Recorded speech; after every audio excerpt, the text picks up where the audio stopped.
Electric vehicle ഓരോ വർഷവും ഇരട്ടിക്കുന്നു. അവ വളരെ ലാഭകരമായതുകൊണ്ടാണ് ഓരോ വർഷവും ഇരട്ടിക്കുന്നത്. എന്നാൽ ഇവയോടുകൂടി സോളാർ ഉണ്ടെങ്കിലോ സൗജന്യമായി നിങ്ങൾക്ക് ഉപയോഗിക്കാൻ കഴിയും.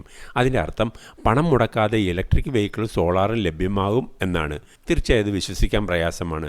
ഇതിൻ്റെ കണക്കറിയുന്നതിന് ഒരു ഇലക്ട്രിക് കാറും electric scooter, induction cooker, solar ഇവ ഇൻസ്റ്റാൾ ചെയ്താൽ എത്ര വർഷം കൊണ്ട് ലോണിൻ്റെ EMI അടച്ചു തീരും എന്ന് നോക്കിയാൽ മതി. ആദ്യം തന്നെ എത്ര രൂപ ലോൺ വേണ്ടി വരുമെന്ന് നോക്കാം.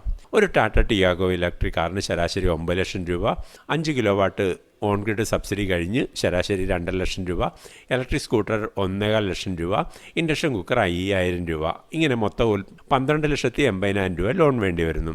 ആദ്യം 5 കിലോവാട്ട് ഓൺ ഗ്രിഡ് സോളാറിൽ നിന്നും എത്ര യൂണിറ്റ് ലഭിക്കുമെന്ന് നോക്കുക. 1 കിലോവാട്ട് സോളാറിൽ നിന്നും ഒരു മാസം 120 യൂണിറ്റ് എന്ന കണക്കിൽ 5 കിലോവാട്ടിൽ നിന്നും 600 യൂണിറ്റ് ഒരു മാസം ലഭിക്കുന്നു.